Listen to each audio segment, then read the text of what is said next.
បាទថ្ងៃនេះយើងរៀនធ្វើលំហាត់ជាមួយគ្នាគឺក្នុងការបំពេញពាក្យហើយនិងពាក្យ and នៅត្រង់នេះអញ្ចឹងប្រធានគេគឺគេឲ្យ fill in a or and into the gap អញ្ចឹងមានថាគឺគេឲ្យបំពេញពាក្យឬក៏ and ចូលទៅក្នុងចន្លោះនេះបាទអញ្ចឹងមានថាយើងជ្រើសរើសឬក៏ and បំពេញចន្លោះហ្នឹងឥឡូវយើងមើល Apple តើយើងគួរតែបំពេញឬក៏ពេញ and Apple នេះគឺយើងបំពេញពាក្យ and ចូលដោយសារមូលហេតុអីគឺ Apple នេះគឺជាពាក្យដែលផ្ដើមឡើងដោយស្រៈ A បាទមួយទៀតពាក្យ ugly បាទ ugly t-shirt បាទអញ្ចឹងយើង t-shirt គឺជានាម ugly នេះគឺជាគុណនាមអញ្ចឹងបើថាយើងយកតាមគុណនាមដែលឈរមុខគេអញ្ចឹងពាក្យ ugly គឺអក្សរ U អញ្ចឹងវាផ្ដើមឡើងដោយស្រៈ U បាទអញ្ចឹងយើងបំពេញវាគឺពាក្យនិងពាក្យ and មួយទៀតគឺ hamster យើងមើលអក្សរដែលនៅខាងមុខវានេះ hamster គឺជានាមអក្សរ H អញ្ចឹងបើកាលណាបញ្ចេញអ្នកយើងត្រូវតែបំពេញពាក្យយើងមើល English book សៀវភៅភាសាអង់គ្លេស book គឺជានាម English ហ្នឹងគឺដាក់ទៅជាគុណនាមបំពេញនៅដោយសៀវភៅនេះប៉ុន្តែយើងបំពេញ earn គឺយើងអាស្រ័យទៅលើពាក្យដែលនៅមុខគេអញ្ចឹងពាក្យនៅមុខគេនេះគឺផ្ដើមឡើងដោយស្រៈ E អញ្ចឹងមានថាគឺយើងបំពេញពាក្យ and ជាមើល sweater អាវយឺតពាក្យមុខគេគឺ letter S គឺអក្សរ S អញ្ចឹងយើងបំពេញពាក្យជាមើល iPod នេះគឺផ្ដើមឡើងដោយអក្សរ I គឺជាស្រៈ I អញ្ចឹងមានថាយើងបំពេញពាក្យ and ជាមើល hamburger នេះគឺផ្ដើមឡើងដោយអក្សរ H ជាអក្សរមិនមែនត្រាក់ទេអញ្ចឹងយើងបំពេញពាក្យជាមើលពាក្យ interview ហៅការសម្ភាសន៍អញ្ចឹងវាផ្ដើមឡើងដោយស្រៈ I បើកាលណាផ្ដើមដោយស្រៈ I ចំពោះនាមគឺយើងបំពេញពាក្យ and ទៅលើវាមួយទៀតយើងបំពេញពាក្យ dog ជាមើល dog នេះគឺផ្ដើមឡើងដោយអក្សរ D អញ្ចឹងមានថាយើងបំពេញពាក្យបាទយើងមើលបន្តទៀតយើងមើលពាក្យ folder នឹងសំណុំឯកសារអញ្ចឹងវាផ្ដើមដោយ letter អក្សរ F អញ្ចឹងយើងបំពេញពាក្យ pen letter ដែរ letter P អញ្ចឹងយើងបំពេញពាក្យ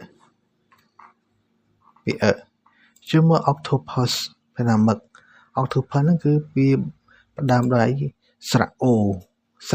អញ្ចឹងមើលថាយើងបំពេញពាក្យ and អត់ទេស្រៈយើងគឺបំពេញ and ហើយយើងមើលពាក្យ uniform នេះយើងគឺអក្សរ U យើងគិតថាយើងបំពេញពាក្យអ្វីពាក្យ and មែនទេប៉ុន្តែ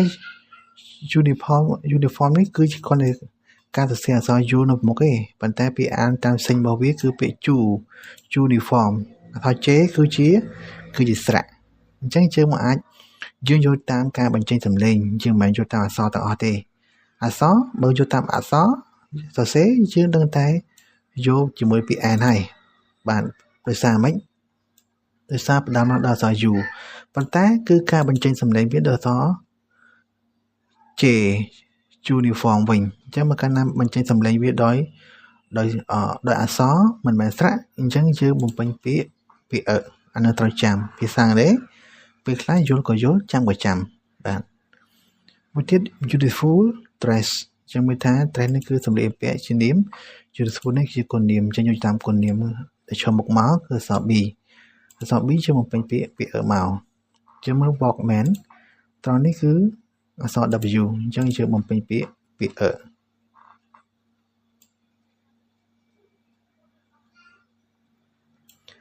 banana ផ្លែចេកអក្សរ B ខាងមុខនេះយើងបំពេញពាក្យមកយើងមើល angry នេះគឺយើងបំពេញអក្សរ N ដោយសារតែវាផ្ដើមឡើង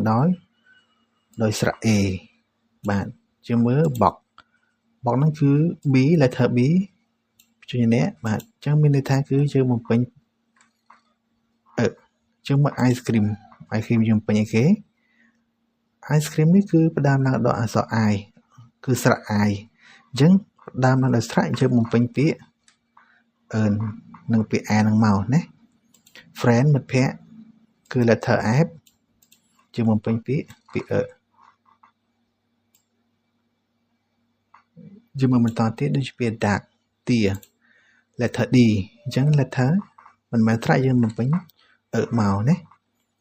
umbrella ឆ័ត្រគឺផ្ដើមឡើងដោយស្រៈ U អញ្ចឹងយើងបំពេញពាក្យ N ពាក្យ old house ផ្ទះចាស់អញ្ចឹងមានថាពាក្យមុខវាគឺ letter O គឺជាស្រៈ O អញ្ចឹងយើងបំពេញពាក្យ N ដូចគ្នាដែរ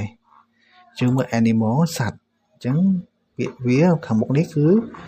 ស្រៈ A អញ្ចឹងយើងបំពេញពាក្យ N យើងមើល chair កៅអីអក្សរ C ខាងមុខវាយើងបំពេញពាក្យមកណាយើងមើល cheeseburger អក្សរ C ដែរខាងមុខនេះអញ្ចឹងយើងបំពេញពាក្យ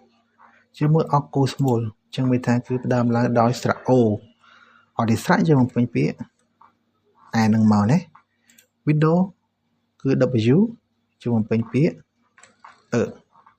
table letter T យើងបំពេញពាក្យដែរមកយើងមើលពាក្យ horse សេះ letter H អញ្ចឹងយើងបំពេញពាក្យ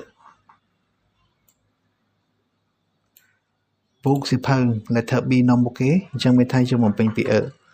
អត់ទេព្យញ្ជនៈមិនមែនស្រៈយើងបំពេញមកណាយើងមើលនេះ elephant ហ្នឹងគឺដំរីគឺផ្ដើមឡើងដោយស្រៈ E អញ្ចឹងយើងបំពេញពាក្យ N យើងមើលអានត្រមោចអញ្ចឹងវាផ្ដើមឡើងដោយស្រៈ A អញ្ចឹងមានថាយើងបំពេញពាក្យ N ដែរ laptop គឺផ្ដើមឡើងដោយអក្សរ L ព្យញ្ជនៈ L វាមិនមែនជាស្រៈទេអញ្ចឹងបំពេញពាក្យមកណាយើងមើល internet server អញ្ចឹង internet ផ្ដើមឡើងដោយអក្សរ I គឺស្រៈ I បើកាលណាផ្ដើមដោយស្រៈយើងបំពេញពាក្យ N យើងមើល computer គឺអក្សរ letter C យើងបំពេញពាក្យមក computer យើងមើល eraser ប្រដាប់លុបវាផ្ដើមឡើងដោយស្រៈ E អញ្ចឹងយើងបំពេញពាក្យ N យើងមើល pullover បាទ pullover នេះគឺ letter P អក្សរ P យើងបំពេញពាក្យមក sofa សាឡុងអញ្ចឹងវាថាគឺផ្ដើមឡើងដោយព្យញ្ជនៈអក្សរ S អញ្ចឹងយើងបំពេញពាក្យមកយើងមើល exam ប្រឡងបើកាលណាវាផ្ដើមឡើងដោយស្រៈ E អញ្ចឹងវាថាគឺយើងដាក់ earn មក earn x exam បាទសូមអរគុណច្រើនចាំជួបគ្នានៅមេរៀនបន្តទៀតបាទ